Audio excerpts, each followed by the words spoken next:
사랑하는 여러분, 하나님의 말씀인 성경을 보게 되면 예수님께서 참으로 많은 비유의 말씀을 하셨습니다. 자, 그렇다면 예수님께서 이 세상에 계시는 동안 말씀을 하실 때 비유라는 방법을 통해서 말씀을 하신 이유가 무엇일까요? 그 이유는 아주 간단합니다. 왜냐하면 난해한 하나님의 말씀, 천국 복음, 영적인 교훈을 쉽게 제자들에게 또 오늘날 우리들에게 설명하시기 위해서 비유라는 방법을 통해서 말씀을 하신 것입니다.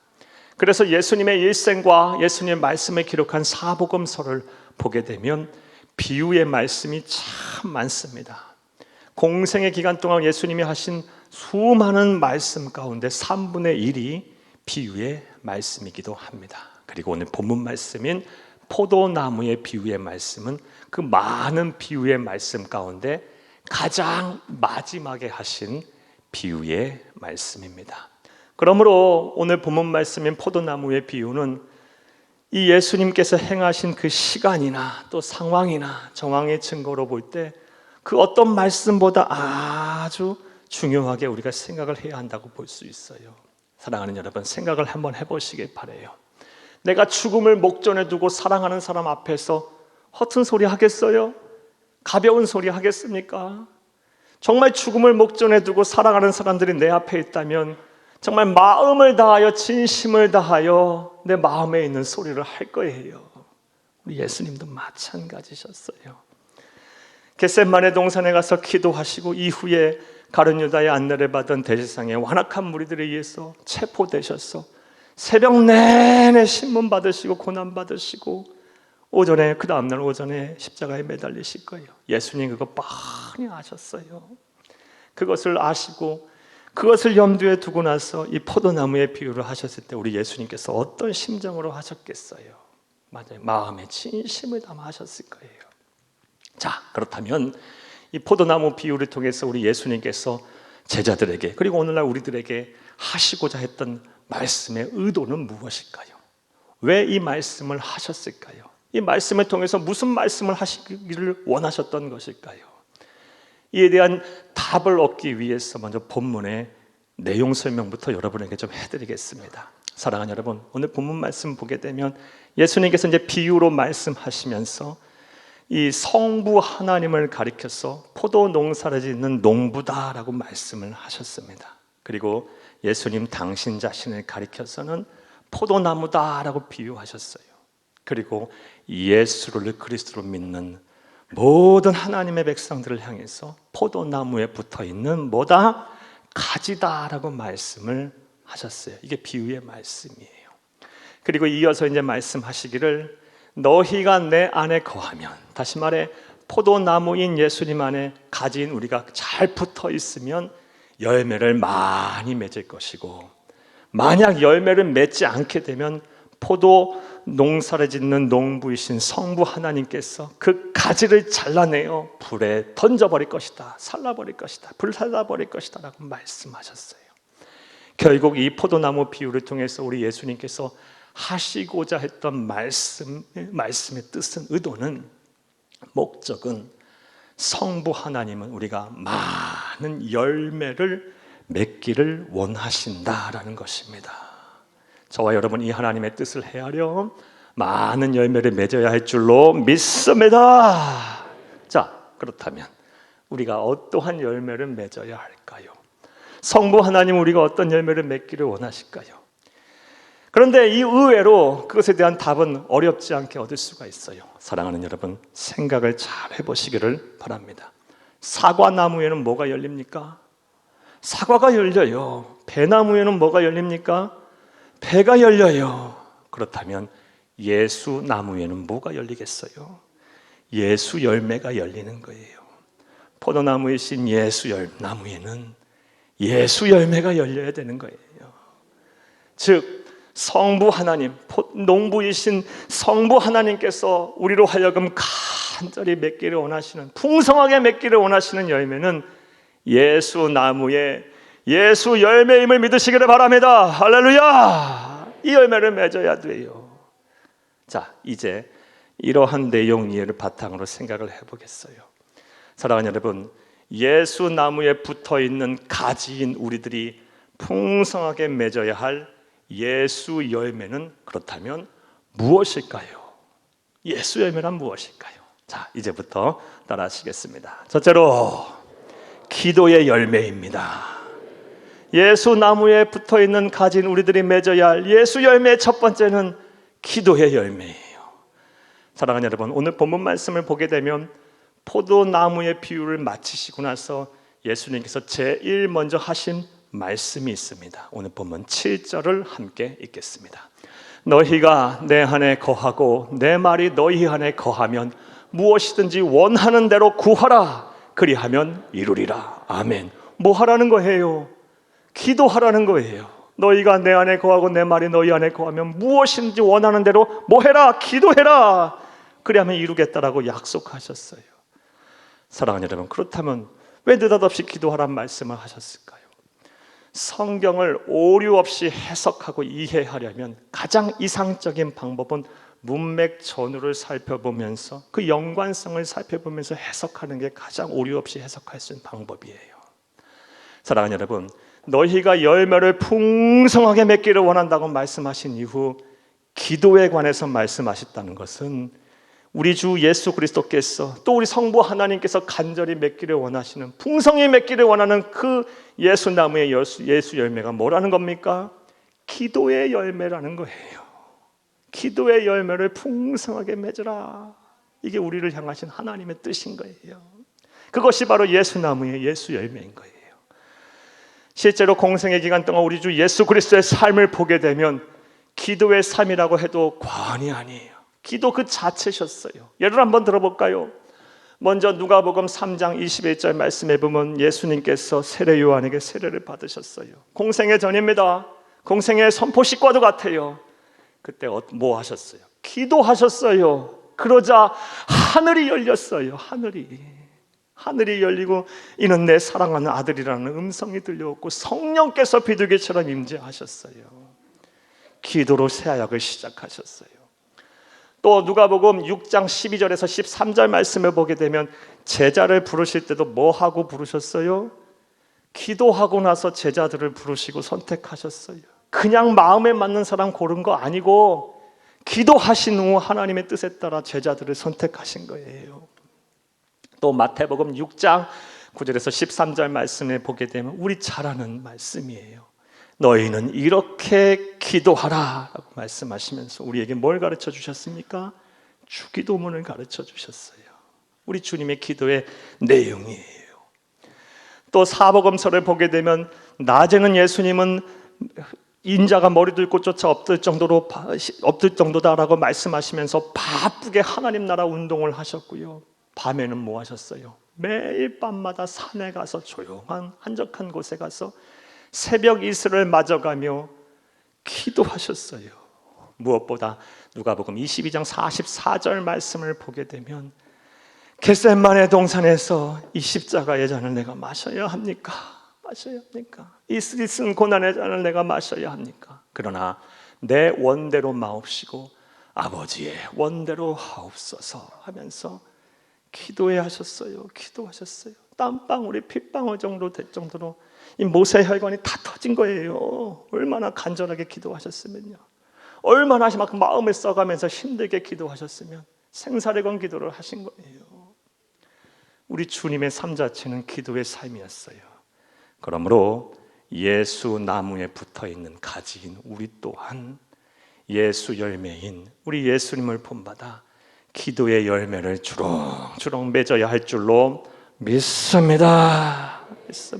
두 번째로 예수 나무에 붙어있는 가지로서 우리가 맺어야 할 예수 열매는 무엇일까요? 따라 하시겠습니다. 둘째로 성품의 열매입니다. 예수님의 성품을 담는 열매예요. 오늘 본문 8절을 함께 읽겠습니다. 너희가 열매를 많이 맺으면 내 아버지께서 영광을 받으실 것이요 너희는 내 제자가 되리라. 아멘. 아주 우리가 주의 깊게 봐야 할 말씀하셨어요. 너희가 열매를 많이 맺으면 내 아버지께서 영광을 받으실 것이고 그때야 비로소 뭐가 된다? 내 제자가 된다고 말씀하셨어요. 열매를 맺는 자가 제자가 된다 말씀하셨어요. 자, 그렇다면 예수님의 제자가 된다는 말의 의미는 무엇일까요? 사랑하는 여러분, 제자는요, 스승을 닮아요. 스승을 닮는 사람이 바로 제자인 거예요. 자, 그렇다면 우리가 본받고 따라야 할 예수님의 바른 성품은 무엇일까요? 성경을 통해 도드라지게 나타나는 예수님의 대표적인 성품은 온유와 겸손입니다. 마태복음 11장 29절 함께 읽겠습니다. 나는 마음이 온유하고 겸손하니 나의 멍에를 메고 내게 배우라. 그럼 너희 마음이 쉼을 얻으리니. 예수님 직접 하신 말씀이에요. 나는 마음이 온유하고 겸손하다. 그리고 나의 멍에를 메고 나에게 배우라. 그럼 너희 마음이 쉼을 얻을 것이다. 예수님을 규정짓는 예수님의 대표적인 성품, 온유와 겸손입니다. 자, 그렇다면 온유는 뭐고 겸손은 뭐예요? 온유는 선천적으로 나약하고 유약한 성품이 아닙니다. 온유란, 여기서 말씀하신 온유란 화낼 수 있어요. 혈기 부릴 수도 있어요. 하지만 성령 하나님에게 길들여져서 참는 거예요. 화를 낼 때 화내지 않고 성령 하나님 앞에 길들여져서 예수님에게 매여서 화낼 수 있는데 화내지 않고 참고 견디며 양보하고 관용을 베푸는 게 그게 온유예요. 그게 온유. 우리 예수님 그렇게 사셨잖아요. 겸손은 또 뭐예요? 나보다 남을 높이는 거예요. 나를 낮추는 거예요. 온유와 겸손한 삶, 예수님의 공생애를 보게 되면, 아니 예수님의 일생을 보게 되면 일관성 있게 나타나요. 예수님 처음 성육신 하셨을 때 창조주 하나님께서 화려한 궁전에 태어나지 아니하시고 가장 낮은 자의 모습으로 베들레헴 마구간에서 태어나셨어요. 30년 공생애 전에 삶 속에서도 가난한 목수의 아들로 사시면서 자신을 드러내신 적 있나요? 겸손의 본을 보이셨어요. 공생애를 하시면서도 예수님은 마태복음 20장 28절 말씀대로 나는 섬김을 받으러 온 것이 아니라 섬기려 하고 오히려 내 목숨을 자기 대속물로 주려 하기 이 땅에 오셨다고 말씀하시면서 남녀노소 빈부귀천 신분의 지위고하를 막론하고 모두에게 온유하고 겸손하게 대하셨어요. 이게 예수님이에요. 그러므로 예수 나무에 붙어있는 가지인 우리들 또한 이 예수님의 온유하고 겸손한 성품의 열매를 반드시 맺어야 할 줄로 믿습니다. 자, 2022년 전반기에 우리 삶 점검해 봅시다. 온유하셨나요? 겸손하셨나요? 하고 싶은 말 다 하고 사시지 않았어요? 나는 이렇게 사는 사람이야. 나는 이 사람이야. 하면서 내가 막 속에 있는 얘기 다 하고 다른 사람의 눈에 피눈물이 나던 말든 마음에 상처를 입던 말든 하고 싶은 말 다 하고 막 사고 그러지 않았어요? 또 겸손과는 거리가 먼 어떻게 하면 내 자신을 드러낼까 아등바등하고 그러지는 않으셨나요? 조금만 나에게 나를 대우해 주지 않으면 금방 토라져서 불평하고 불만을 삼고 또 남 미워하고 그러지는 않으셨나요? 우리가 맺어야 할 열매, 예수 나무에 붙어있는 가지인 우리가 맺어야 될 예수 열매는 성품의 열매이고 온유와 겸손의 열매를 믿으시기를 우리 주의 이름으로 축복합니다. 축복합니다. 하나님의 말씀을 통하여도 도드라지게 나타나는 예수님의 또 다른 성품은요, 인내입니다. 인내. 온유와 겸손과 더불어 인내예요. 예수님의 삶 자체를 또 보면 인내 그 자체셨어요. 오래 참음 그 자체셨어요. 공생애 시작하시면서 40일 금식을 하셨어요. 극기예요. 극기. 이건 인내 결정이에요. 그리고 예수님 공생애 하시면서 이곳저곳 다니실 때마다 예수님 편이 하나도 없었어요. 창조주 하나님 구세주가 이 세상에 왔는데 사람들은 알아보지 못했고요. 모욕과 천대를 했고 죽이려고 했어요. 그때 예수님 단 한 번도 그와 관련해서 화내지 않으셨어요. 원망 불평 안 하셨어요. 만약에 단 한 번만이라도 화내셨으면 예수님은 구세주가 안 되셨을 거예요. 참고 참으신 거예요. 참고 참으신 거. 또 십자가에서 모진 고난에 당하고 물과 피를 다 쏟으심으로 죽으시는 그 상황 속에서도 하나님을 향해서 나 왜 이렇게 만들었어요? 내가 왜 이런 일을 당해야 합니까? 내가 왜 이런 고통을 당해야 합니까? 라고 한 번도 원망하지 않으셨어요. 만약 그러셨으면 만왕의 왕 만유의 구주가 못 되셨을 거예요. 꾹꾹 참고 다 이루었다. 아버지여, 내 영혼을 아버지 손에 부탁하나이다 하면서 운명하셨어요. 온 인류의 구세주가 되셨습니다. 이게 예수님이에요. 우리가 믿고 섬기는 예수님이에요. 사랑하는 여러분, 2022년 전반기 맥추감사주를 보내면서 우리는 우리의 신앙을 점검하셔야 돼요. 이것이 이제 터닝 포인트가 돼야 돼요. 예수 나무에 붙어 있는 가지인 우리가 이 예수님을 닮는 성품의 열매를 맺고 있지 않다면 큰 문제가 있는 거예요. 우린 예수님의 제자가 아닌 거예요. 사랑하는 여러분, 온유와 겸손과 인내의 예수님의 대표적인 성품의 열매를 주렁주렁 맺는 참된 성도, 복된 성도, 지혜로운 성도 다 되시기를 간절히 주의 이름으로 축복합니다. 축복합니다. 축복합니다. 자, 또 우리가 맺어야 할 예수 나무의 예수 열매란 무엇일까요? 따라 하시겠습니다. 셋째로 사역의 열매입니다. 사랑하는 여러분, 예수님이 이 세상 계시는 동안 참 사역을 열심히 하셨어요. 그러므로 예수 나무에 붙어있는 가진 우리 또한 이 사역을 열심히 해야 돼요. 사역의 열매를 주렁주렁 맺어야 돼요. 자, 그렇다면 어떤 사역의 열매를 맺어야 할까? 예수님의 주된 사역을 보면 알아요. 먼저 예수님 가르치시는 일에 참 최선을 다했어요. 가르치시는 일 열심히 하셨어요. 가시는 곳곳마다 회당에 들어가서 하나님의 말씀을 강론하셨고요. 수많은 사람들 모아놓고 천국 복음을 전하셨어요. 그리고 12제자, 70인 제자를 따로 선별해서 제자도를 친히 몸소 가르치셨어요. 그러므로 예수나무에 붙어있는 가진 우리 또한 이 가르치는 사역을 열심히 해야 돼요. 그런데 이렇게 말씀을 드리면 가르치는 일은 뭐 많이 배운 사람이나 은사를 가진 사람이나 하는 것이지라는 생각하실 수가 있을 것 같아요. 사랑하는 여러분, 그렇지 않아요. 내가 예수를 다른 사람보다 단 하루라도 먼저 믿었으면, 그래서 내게 받은 은혜가 있으면 나는 그런 자격이 있는 거예요. 오늘 말씀을 들은 거 이거 나눠도 되는 거예요. 예. 내가 가르치는 거예요. 특별히 아직도 이 코로나라는 것에 묶여서 이것을 비밀 삼아 영적인 침체에 빠져 있는 사람들이 얼마나 많은지 몰라요. 하루 이틀도 아니고 1, 2년도 아니고 이제 3년째 되고 있어요. 그 영혼들을 어떻게 하겠어요? 저와 여러분 이렇게 예배를 드리며 맥주 감사주의를 감사하며 신앙을 점검하는 우리들에게 주신 시대적인 사명임을 꼭 기억하시기를 바라요. 그들을 일깨우는 것, 그들에게 영성을 다시 고취시키는 것, 그들을 하나님의 앞으로 다시 인도하는 것, 이게 우리의 사명이에요. 지금 시대적 사명 앞에 우리가 섰어요. 저와 여러분 가르치시는 사명 최선을 다해서 이 열매 또한 맺어야 할 줄로 믿습니다. 또 우리 주님께서 이 세상 계시는 동안 어떤 사역 열심히 하셨을까요?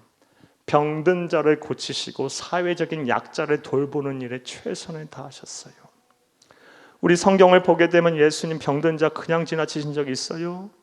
불쌍히 여겨 어떤 식으로든 간에 하나님 고치시고 넘어가요. 불쌍히 여겨, 이 자비의 마음이 우리 주님의 대표적인 또 다른 성품이거든요. 그냥 안 지나치시고 불쌍히 여겨 치료하시고 넘어가셨고, 세리들과 창녀들, 당시 죄인들이라고 손가락질 받던 사람들, 사회적으로 눌려있는 자들, 병든 자, 가난한 자, 소외된 자를 향해서 그들을 향하여 위로하여 주시고 그들의 피로를 채워주시고 그들의 친구가 되주셨습니다. 예수님의 모습이.